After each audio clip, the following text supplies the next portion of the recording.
Hello, this is Scott. I wanted to take a few moments to give you some ideas about some suggestions you might use when completing your project for week 3.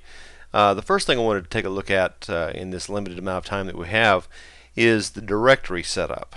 Now, if you'll notice that assignment 5.2 has you make a bin directory.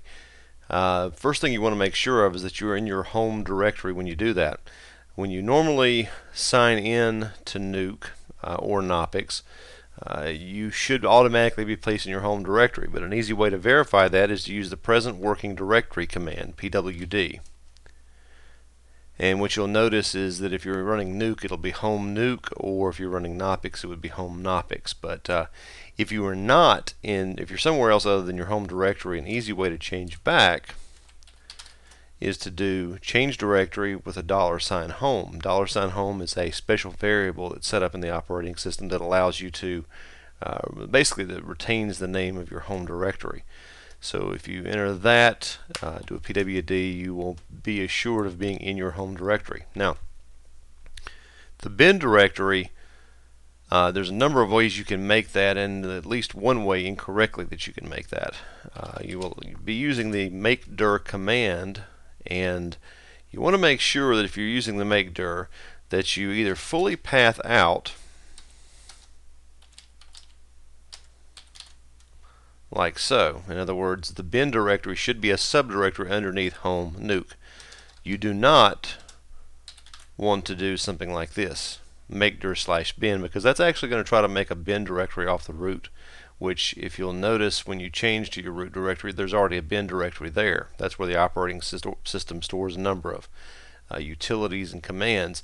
So you don't want to do that. You would be much better served by fully pathing out, or since you are already in the home Nuke directory, you can merely state makedir bin without a slash. Now I'm going to hit enter. It's going to give me an error because I already have a bin directory there, but if you did not have a bin directory, you would see basically nothing. It would just come back to a prompt. One of the things about Unix commands is they're notorious for not telling you when they work, but they will give you all sorts of information when they don't. So normally what would happen is this would just come right back to a prompt, and then if you did an ls-l, you would see that there is now a bin directory or bin subdirectory.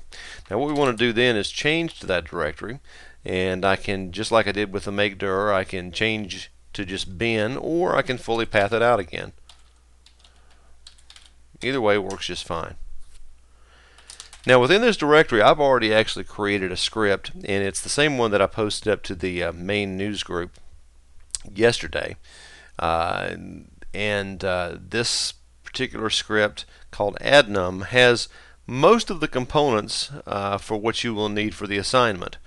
And there may be a couple of tweaks, obviously, that you have to do. I don't want to give you everything to do with the script, but the base logic that you will need is there.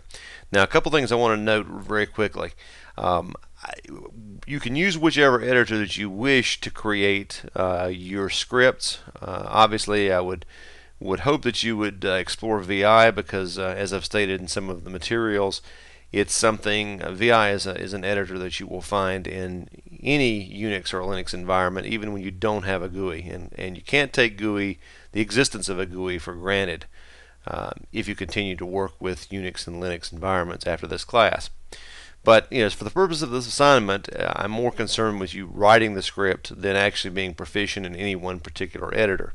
So if you use VI, that's great. If you use one of the text editor that comes inside of Nuke or Knoppix, that's quite alright as well. Or even if you want to try Emacs, that certainly works.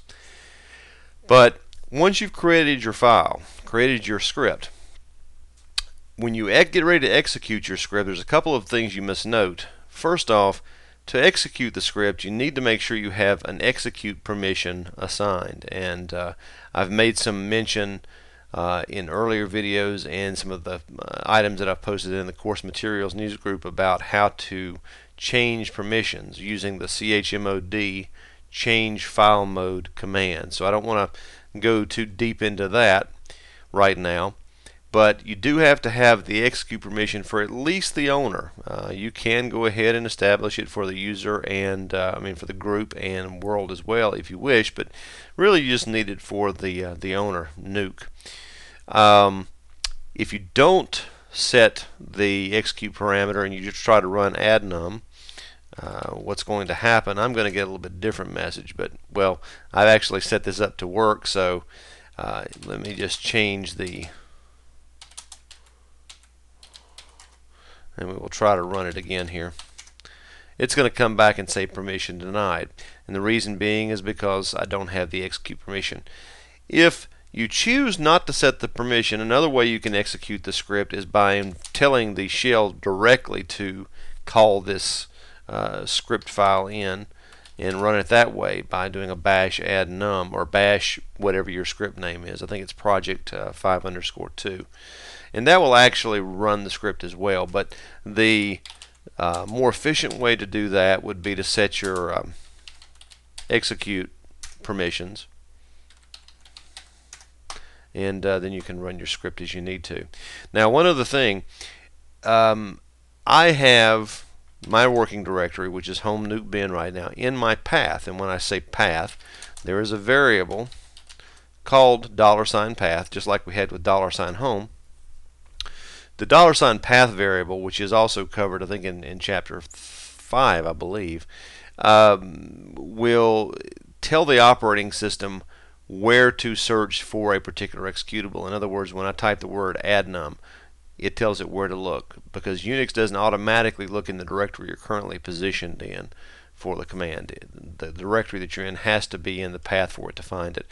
And if you notice that home nuke bin is in there, again, because of the time restriction that I have on a YouTube video, I don't want to go into that too deeply, but there is some information in the book about that, and certainly ask questions in the news group, and I'll be glad to answer those as well. But if you don't want to go through the trouble of setting the path right now, what you can do is use a // in front of your script, and that will tell the shell to look for the command or script in the current directory, in your present working directory, and that always gets around a pathing issue. So if you've got your permission set and you try to run the script and it says it can't find it, try putting a / on as a prefix to your command and see if that will get around the problem. Now, looking at the script very quickly here,